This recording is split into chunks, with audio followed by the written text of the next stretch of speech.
Hello students, welcome again on my YouTube channel.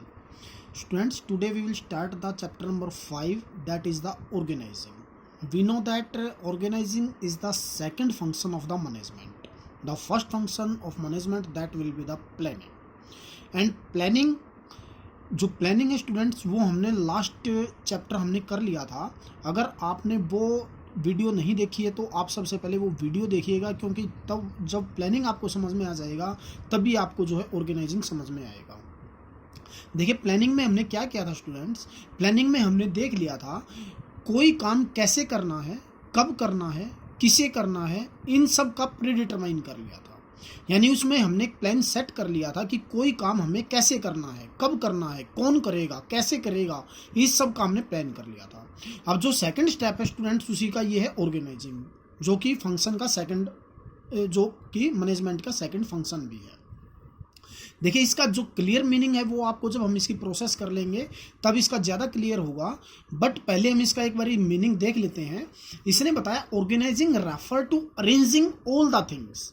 यानी जो organising है स्टूडेंट्स, हम ऑर्गेनाइजिंग में क्या करते हैं, जो हमने प्लान किया है कि कोई काम हमें कैसे करना है, जब हमारा वो जो ऑब्जेक्ट है वो सेट हो जाएगा, जो हमारा जो एम है वो सेट हो जाएगा कि कोई काम हमें क्या करना है, उसी के बाद हम ऑर्गेनाइजिंग करते हैं. ऑर्गेनाइजिंग का मतलब होता है स्टूडेंट्स ऑर्गेनाइज करना, अरेंज करना. इसने क्या बताया, organising refers to arranging all the things. यानी जितने भी थिंग्स हैं उन सब का अरेंजमेंट करना as per the objective of business. जो भी हमने प्लान के अकॉर्डिंग, सबसे पहले मैंने अभी आपको बताया, आपको देखिए प्लान को समझिए. प्लानिंग समझने के बाद आपको ये चैप्टर समझ में आएगा. जब हमने प्लानिंग में अपना एक ऑब्जेक्टिव सेट कर लिया, एक एम सेट कर लिया कि हमारा जो काम होगा उसका क्या ऑब्जेक्ट है, उस ऑब्जेक्ट के अकॉर्डिंग हम अपने ऑर्गेनाइजेशन में जितने भी थिंग्स हैं उनको अरेंज करेंगे. राइट. देखिए आगे क्या कहता है, it means framing the organisation. ये एक ऑर्गेनाइजेशन का फ्रेम सेट करता है, फ्रेम बनाता है. इट इज एन एक्टिविटी, ये है एक एक्टिविटी है. जो ऑर्गेनाइजिंग है वो एक एक्टिविटी है विच डिसाइड द फ्रेमवर्क, जो कि ऑर्गेनाइजेशन का फ्रेमवर्क, एक स्ट्रक्चर डिसाइड करता है. फ्रेमवर्क का मतलब जो है काम है उसका एक फ्रेम तैयार करता है कि कोई काम हमें कैसे करना है. राइट. तो देखिए, हम ऑर्गेनाइजिंग का मतलब क्या समझेंगे कि जो हमने प्लानिंग के अकॉर्डिंग, हमने जो अपने बिजनेस का कोई एम था, कोई ऑब्जेक्ट था वो सेट किया था, उसके अकॉर्डिंग हमने अपने ऑर्गेनाइजेशन की थिंग्स को अरेंज किया, एक फ्रेमवर्क सेट किया, एक स्ट्रक्चर सेट किया. राइट. तो देखिए, इसका एक थियो हेमन ने एक डेफिनेशन दी है जो कि हमारी प्रोसेस में बिल्कुल क्लियर हो जाएगी. Organising is the process of defining. Organisation एक प्रोसेस है जो डिफाइन करता है and grouping the activities of enterprises. जो बिजनेस की, एंटरप्राइजेज की जितने भी एक्टिविटीज हैं उनको ग्रुपिंग करता है, उनकी डिफाइनिंग करता है and establishing authority relationship among them, और उनमें अथॉरिटी और रिलेशनशिप को भी इस्टेब्लिश करता है. तो देखिए, अब इसका चलते हैं हम ऑर्गेनाइजिंग प्रोसेस. हम प्रोसेस देखते हैं. सबसे पहले इसने बताया identification and division of work. Identification of work यानी कि सबसे पहले हमें वर्क का आइडेंटिफिकेशन करना है, उस वर्क को आइडेंटिफाई करना, पहचानना है कि कोई काम हमें क्या करना है. और वो वर्क क्या होगा, जो हमने प्लान के अकॉर्डिंग अपना जो ऑब्जेक्टिव था, जो एम था, जो गोल था, उसको सेट किया था, वो हमने आइडेंटिफाई कर लिया. उसके बाद स्टूडेंट्स डिवीजन ऑफ वर्क, यानी कि वर्क को डिवाइड करना. डिवीजन ऑफ वर्क का मतलब क्या होता है, जो टोटल इंटायर वर्क होता है, टोटल जो वर्क होता है स्टूडेंट्स, हम उनको क्या करते हैं, स्मॉल पार्ट्स में डिवाइड कर देते हैं. राइट. हम इस जैसे एक वर्क है उसको हमने छोटे छोटे पार्ट में डिवाइड कर दिया. ये काम जो है ये बंदा करेगा, ये जो है ये करेगा, ये जो ये करेगा, ये जो ये करेगा. तो इसको बोलते हैं स्टूडेंट्स हम डिवीजन ऑफ वर्क करना. जैसे मैं इसका एक एग्जांपल लूँ, सपोज कीजिए एक मोबाइल फ़ोन कंपनी है जो कि मोबाइल फ़ोन मैन्युफैक्चरर करती है. उन्होंने अपने वर्क को कैसे डिवाइड किया, जैसे मिस्टर ए का काम क्या होगा, वो करेगा परचेज ऑफ रॉ मटेरियल, वो रॉ मटेरियल का परचेज करेगा. मिस्टर बी का क्या काम होगा, वो करेगा परचेज ऑफ मैन्युफैक्चरिंग पार्ट्स, कोई पार्ट्स में जो मैन्युफैक्चरिंग है उसका परचेज करेगा. जो मिस्टर सी है वो क्या करेगा, वो प्रोडक्शन का काम करेगा.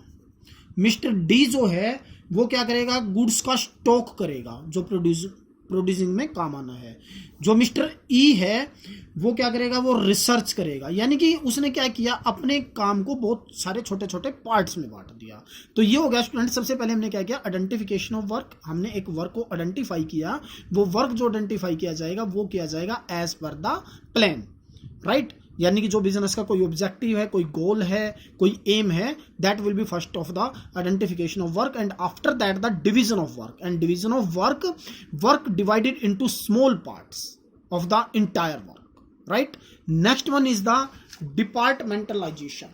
डिपार्टमेंटलाइजेशन का मतलब क्या होता है स्टूडेंट्स, हम इनमें ग्रुपिंग कर देते हैं, हम इसमें ग्रुपिंग कर देते हैं। जैसे हम क्या करते हैं, जैसे सपोज कीजिए ये पूरा वर्क है, हमने क्या किया, ग्रुप बना दिए। जैसे सपोज कीजिए हमने एक कंपनी में, एक ऑर्गेनाइजेशन में अलग अलग डिपार्टमेंट बना दिए। ये परचेज डिपार्टमेंट हो गया, ये हमारा फाइनेंस डिपार्टमेंट हो गया, ये हमारा मार्केटिंग डिपार्टमेंट हो गया, ये हमारा एचआर डिपार्टमेंट हो गया, ये हमारा प्रोडक्शन डिपार्टमेंट हो गया। यानी कि ये जो डिपार्टमेंट है स्टूडेंट्स, डिपार्टमेंटलाइजेशन, इनको हम as per company requirement, as per company need, ये डिपार्टमेंट हम इस्टेब्लिश कर देते हैं। जैसा जो कंपनी का ऑब्जेक्ट होगा, गोल होगा, उसी के अकॉर्डिंग ये कम या ज़्यादा हो सकते हैं। इनमें हम क्या करते हैं स्टूडेंट, जितनी भी एक टाइप की एक्टिविटीज़ हैं उनको एक डिपार्टमेंट के अंदर डाल देते हैं।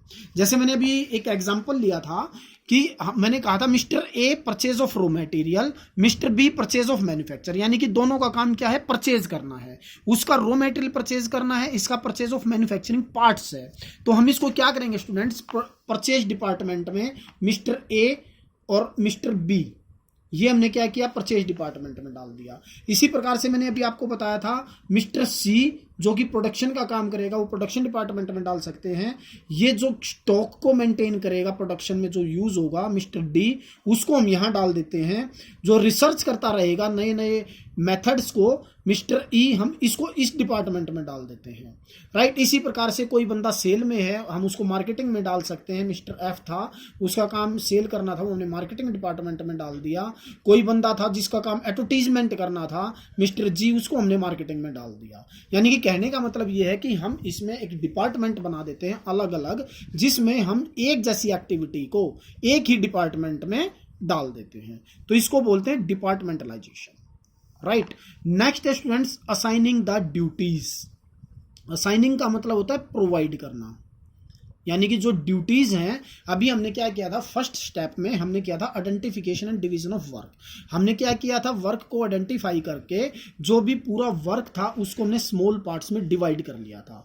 और जो सेकंड स्टेप था डिपार्टमेंटलाइजेशन, उसमें हमने क्या कर लिया था स्टूडेंट्स, कि जितनी भी एक्टिविटीज थी वो एक टाइप की एक्टिविटी एक डिपार्टमेंट में डाल दी थी। जैसे परचेज डिपार्टमेंट में दो पर्सन थे, ए एंड बी, हमने उनको एक डिपार्टमेंट में डाल दिया। प्रोडक्शन डिपार्टमेंट में जैसे 3 पर्सन थे, सी, डी और ई, हमने प्रोडक्शन डिपार्टमेंट में डाल दिया।